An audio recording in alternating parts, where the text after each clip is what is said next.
À présent, on va accueillir Éric Faure. Il est conseiller spécialisé en irrigation au sein de la Chambre d'agriculture de la Vendée. Bonjour. Qui va témoigner aussi sur l'utilisation de la caractérisation, mais dans ce cadre-là, pour l'irrigation. Bien, bonjour à toutes et à tous.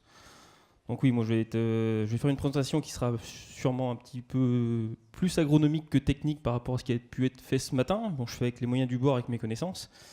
Donc je vais vous faire un petit peu l'état de l'art de notre fonctionnement, nous, au niveau de la Chambre d'agriculture de la Vendée. Donc je vais rappeler rapidement un petit peu on va dire les contraintes liées à l'irrigation, que ce soit en Vendée, mais je pense partout ailleurs en France.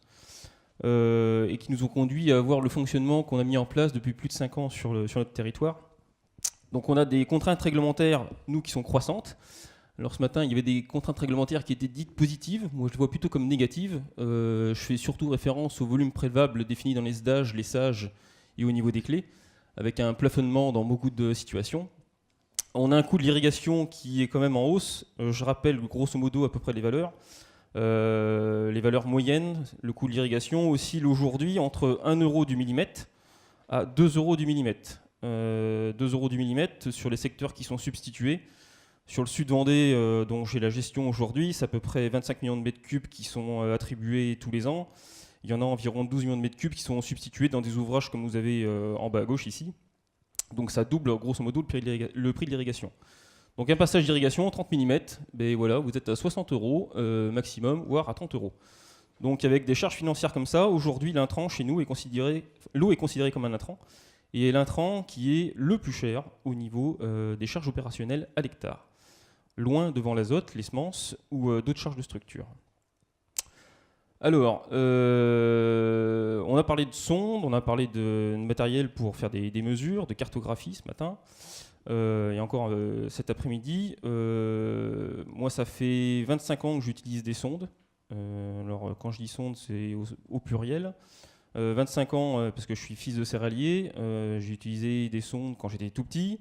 J'en utilise encore aujourd'hui et j'ai essayé de suivre un petit peu l'évolution technologique. Donc aujourd'hui, la contrainte qu'on a au niveau des sondes, c'est que les sondes, comme vous avez pu voir ce matin avec les diverses présentations qui ont été faites, c'est que ça a l'air très bien. Sauf qu'on a une sonde et qu'on a des exploitations agricoles qui sont irrigantes.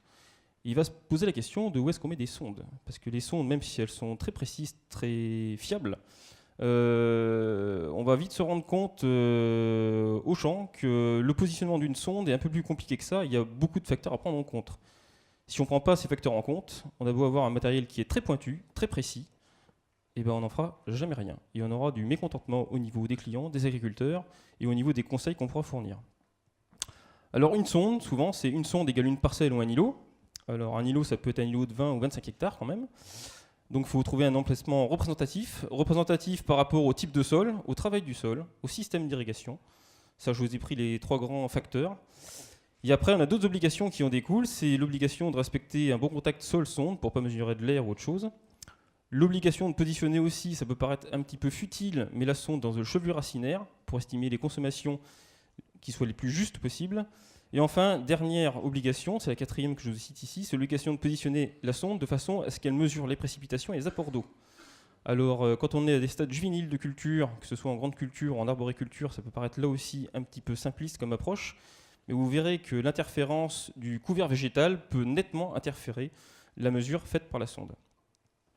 Voilà, les points 3 et 4 sont grosso modo cruciaux. Donc là, je vous ai fait très simplement, c'est un historique, une pauvre référence bibliographique. Donc désolé pour les dessins, c'est Bibi qui y est collé. Donc ça peut paraître là aussi un petit peu simpliste, ça fait beaucoup rire mon fils. Donc au tout début, on avait les bougies poreuses, après on a évolué vers les sondes tensiométriques qui, depuis on va dire 2-3 ans, sont dotés de boîtiers avec un envoi des données à distance. On reste toujours sur de la tensiométrie. Sont arrivées ensuite les sondes TDR dont on a parlé ce matin et aussi les sondes capacitives. Bon, c'est les 4 grands types de sondes qui sont utilisés aujourd'hui au niveau agricole, on va dire, qui sont vulgarisés. Alors après, je ne sais pas si vous voyez, bon, c'était des petits pieds de maïs, ça rend pas terrible, mais bon, on va faire avec. Vous avez un rang de maïs, enfin des rangs de maïs, 3 rangs de maïs, avec des petits pieds, et après, la question qu'il faut se poser, c'est où est-ce qu'on met des sondes ? Quand on a des cultures sarclées, donc là c'est du maïs, ça peut être du melon, ça pourrait être du tournesol, du sorgho, des patates semences, betteraves porte-graines. Oui, on met une sonde, on a plusieurs sondes, on les met où? Par rapport à des cultures sarclées, c'est un petit peu différent avec des cultures semées en plein. Le positionnement a une importance cruciale, puisque la répartition que vous pouvez avoir au niveau de la canopée par rapport à des précipitations ou de l'irrigation n'est pas du tout la même au sol. Alors, la sonde capacitive, parce que je vais parler de sonde capacitive derrière, pour moi, la sonde capacitive a toujours raison. C'est-à-dire que même si les valeurs peuvent paraître un petit peu bizarres, malgré tout, et avec l'historique que j'ai, ça fait 6 ans que je fais de la sonde capacitive, la sonde a toujours raison. Peu importe le fournisseur, les valeurs sont toujours justes. Après, c'est une question de positionnement, de contact sol-sonde, ou alors d'autres problèmes qu'on a pu voir par la suite et qui ont été détectés avec ce type de matériel, c'est notamment des problèmes de structure de sol qui peuvent interférer sur de l'infiltration de l'eau, de la perméabilité ou autre. Donc la qualité de l'installation est primordiale. Je préfère passer 5 minutes de plus ou 10 minutes de plus à faire une installation plutôt que de revenir et faire 60 km aller-retour parce que l'installation est défectueuse.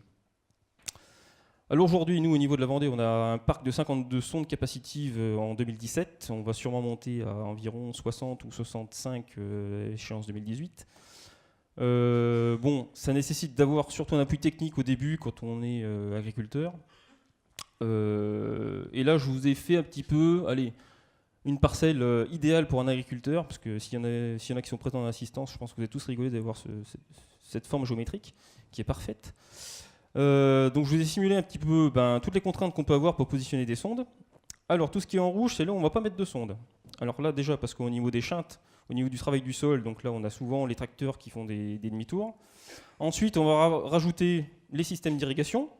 Donc là on est sur un système d'irrigation avec enrouleur, donc avec des zones de recoupement où le recoupement est toujours un peu aléatoire en fonction des distances d'hydrant et en fonction notamment du vent qu'on peut avoir. Donc là aussi on évite.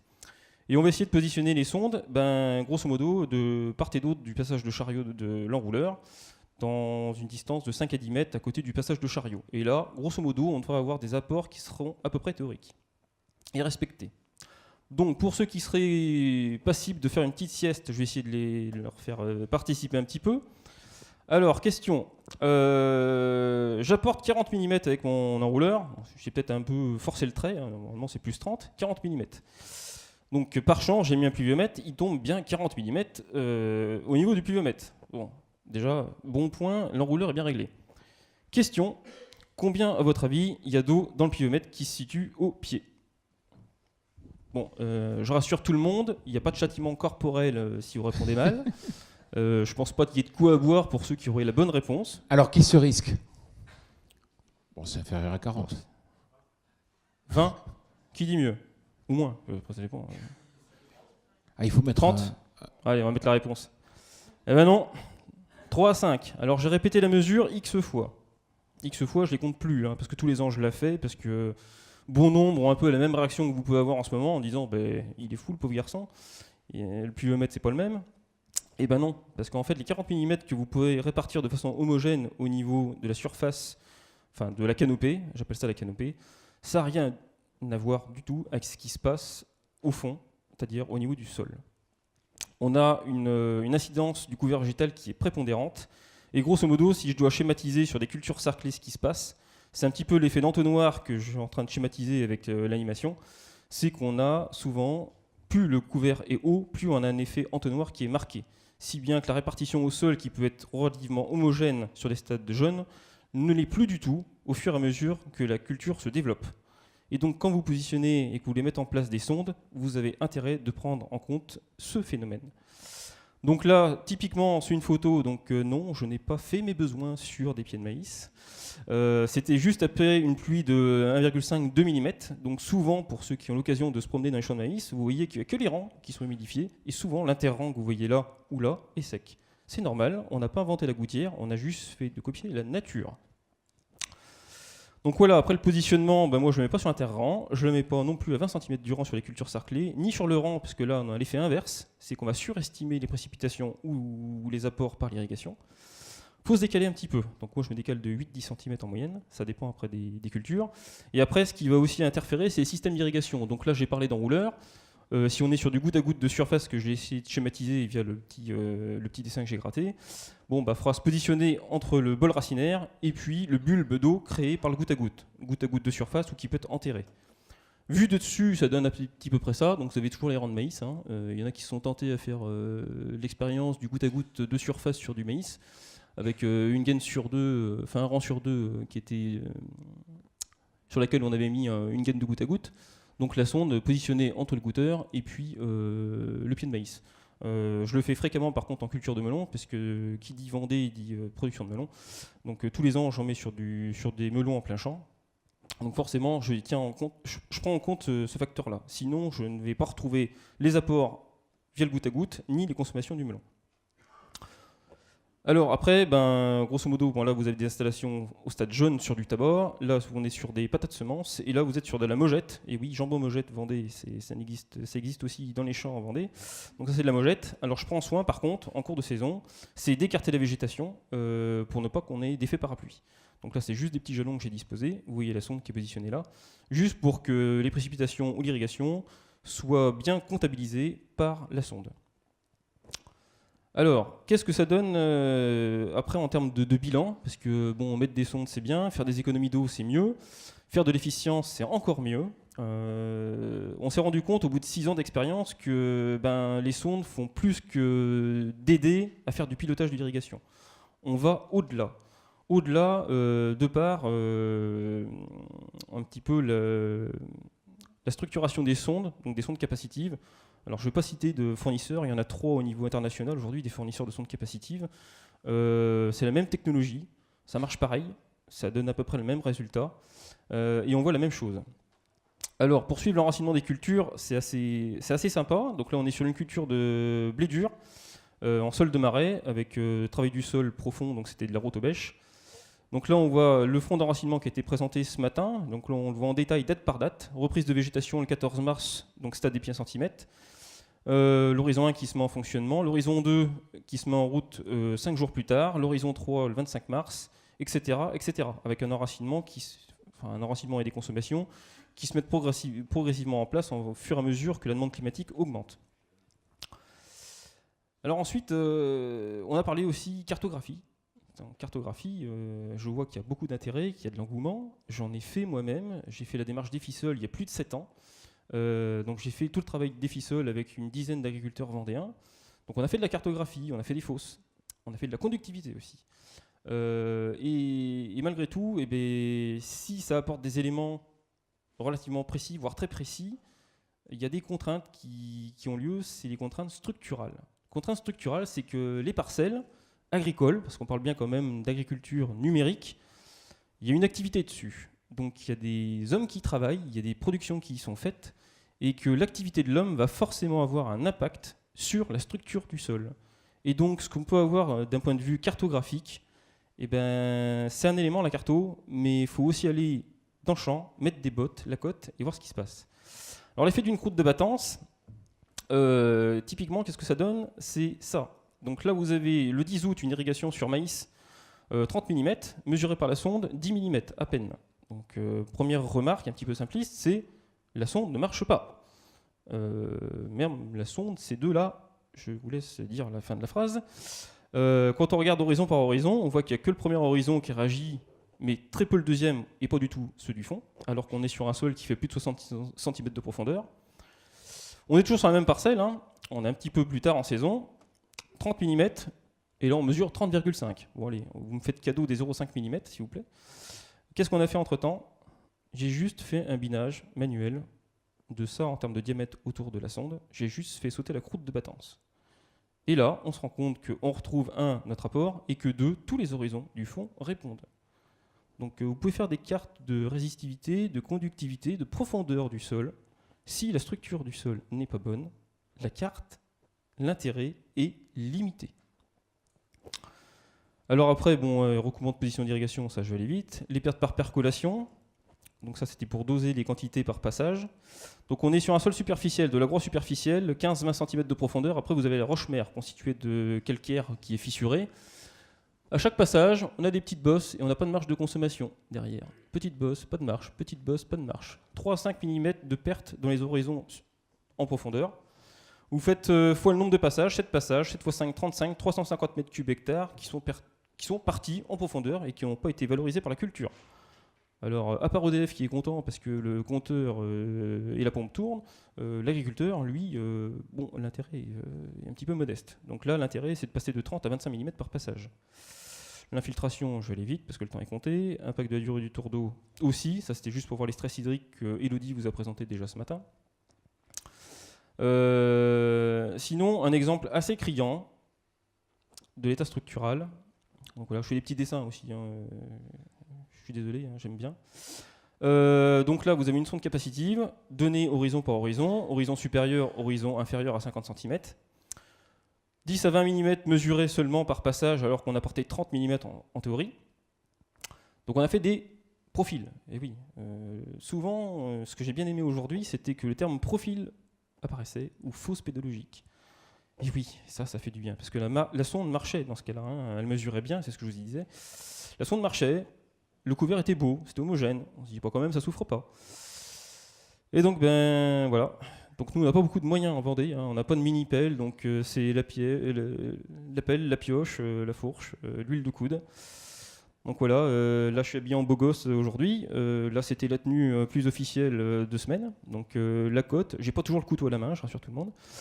Et on fait des profils pour voir qu'est-ce qui se passe et si la sonde effectivement qui était positionnée là a bien raison.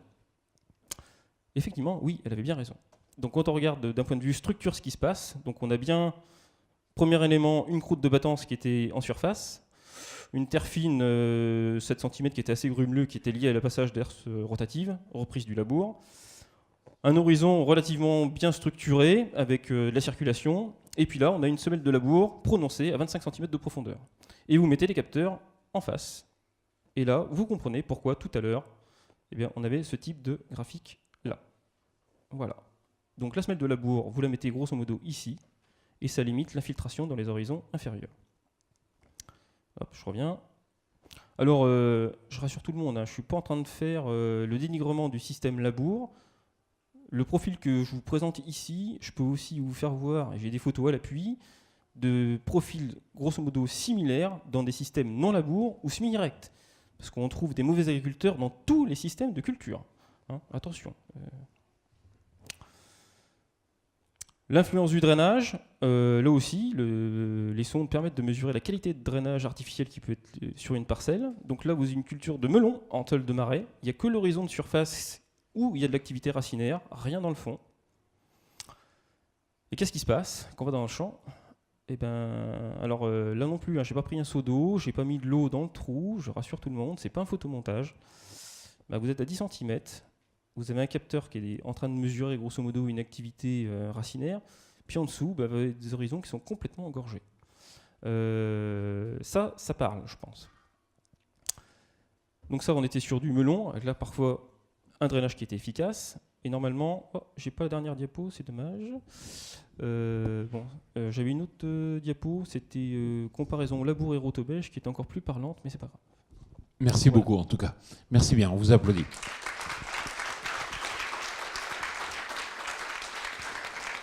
Vous rencontrez de nombreux agriculteurs. Concrètement, il y a une sonde sur 10, sur 100, sur 50 qui est bien placée ?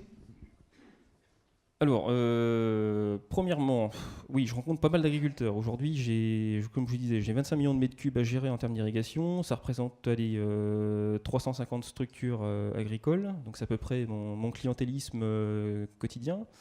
J'ose espérer qu'une exploitation irrigante ait un jour au moins une sonde par exploitation. Je serais déjà très content. Ça n'est pas le cas. Aujourd'hui, on va retrouver des sondes, que ce soit tensiométriques, capacitifs ou des sondes TDR, chez les structures qui ont des cultures spécialisées. En grande culture, quand on est sur du maïs grain, maïs en silage, ou alors, on va dire, production céréalière, blé dur, blé tendre, on ne va pas en retrouver fréquemment. Il faut que ce soit des gens qui soient, on va dire, assez sensibles d'un point de vue environnemental et par rapport à l'aspect coût de l'irrigation que je vous ai présenté, c'était la première diapo. Mais ce n'est pas la majorité. C'est surtout les cultures spécialisées aujourd'hui. Pourquoi ? C'est l'aspect coût surtout qui limite. Après, est-ce que c'est bien positionné ? La plupart du temps, ceux qui ont des sondes positionnées dans les parcelles font appel soit à notre service, à moi-même, ou alors aux coopératives ou aux organismes qui sont aussi sur place, pour avoir un appui technique, au moins les premières années. Après, un agriculteur est loin d'être bête. Hein. Quand on lui a montré une fois, 2 fois comment faire, après il a compris, il est capable de le faire par lui-même. Mais il faut au moins un accompagnement technique pour les 2 premières années. Très bien, merci. Des questions? Oui. Merci pour cet exposé. J'avais une petite question sur le fait que sur un territoire, on a plusieurs parcelles équipées, donc ça veut dire plusieurs sondes qui fonctionnent en parallèle. Est-ce que c'est aussi utile pour identifier, pour faire du diagnostic, c'est-à-dire comparer de parcelles entre elles, de cultures entre elles, et pour identifier finalement un problème ou faire un diagnostic? Oui. Oui, alors après c'est toujours la même problématique qu'on a, c'est que jusqu'à cette année on avait en parallèle en plus, donc on fait de la prestation individuelle auprès des agriculteurs, donc une sonde, une parcelle, une prestation. Après on avait mis en place aussi en parallèle un réseau de sondes capacitives sur le sud Vendée avec un maillage, grosso modo c'était une sonde pour 2 communes. On positionnait les sondes de façon à ce que ce soit assez représentatif des cultures majoritaires irriguées du secteur et des types de sols. Et le but, c'était que chacun puisse avoir accès gratuit via le site internet à toutes les sondes capacitives et qu'ils puissent, pour ceux qui n'étaient pas équipés, aller voir la sonde du voisin ou qui n'étaient pas trop loin pour positionner et améliorer, on va dire, leur pratique. Ça a tellement bien marché que les gens chez qui on installé ce type de matériel, l'année suivante, quand on leur disait bah non, on va faire passer la sonde chez ton voisin, ils ont dit c'est que j'en voudrais bien une, quoi. Parce que souvent, quand les gens y ont goûté, l'essayer, c'est l'adopter. C'est bien, mais le coût reste quand même le principal aujourd'hui frein. Ordre d'idée d'un coût d'une sonde? En moyen, une sonde de 50-60 cm, allez, je vais donner une fourchette, hein. Ça dépend après du revendeur. Pour ceux qui ne sont pas gourmands, on va dire ça va commencer à 1700. Pour ceux qui sont très gourmands, ça peut monter à plus de 2700. Pour la même longueur de mesure. Mais ça dépend du nombre de capteurs, on va dire du matériel pour envoyer les données, du volume. Il y en a qui ont des panneaux photovoltaïques, il y en a qui n'en ont pas, il y en a qui ont des grosses armoires électriques, d'autres qui n'en ont pas. Il y en a qui on peut rajouter des capteurs, d'autres non. Donc c'est plus à voir au cas par cas. Voilà. Mais allez, comptez en moyenne 2000 €. 1000 € la sonde. Une autre question? Qui souhaite poser une question ou une remarque? Oui. C'est peut-être une question un peu naïve, hein, mais il me semblait que sur les sondes capacitives, il y avait aussi d'autres capteurs, par exemple de température, qui étaient associés. Est-ce que vous utilisez ce genre de données ou vous n'en avez pas l'utilité? Alors, donc nous aujourd'hui, les sondes sont positionnées sur quel type de culture en Vendée? Je vais essayer d'être non exhaustif. Maïs grain, maïs ensilage, blé tendre, blé dur, melon, betterave porte-graines, patates semences, on a du thym, on a de l'œillette, on a... c'est assez vaste, mais c'est des grandes cultures. Aujourd'hui, nous, en grande culture, on a des sondes qui mesurent aussi la température au niveau des capteurs, la salinité, que ce soit au niveau température, au niveau salinité, j'ai pas d'intérêt... On a la mesure, je la regarde de temps en temps, mais dans mon conseil et dans le pilotage de l'irrigation, ce qui est quand même l'intérêt premier, j'ai pas encore trouvé l'intérêt. Pour la salinité, c'est sûrement très intéressant. Le seul inconvénient de la salinité aujourd'hui, c'est que ça mesure une variation d'une somme d'ions dans la solution du sol. Et quand on a une variation, on ne sait pas à quoi c'est lié. Est-ce que c'est lié à une variation d'azote, de phosphore, de potasse, de magnésium, de Ca? On ne sait pas. Donc si j'ai une variation, c'est joli. Mais qu'est-ce qui a été consommé par la culture en tant que tel? Je ne sais pas. Donc aujourd'hui, je stocke les données. On parle de big data. Oui, je stocke des données. Mais je ne sais pas exactement comment les interpréter. On va vous remercier et vous féliciter. Merci Merci beaucoup.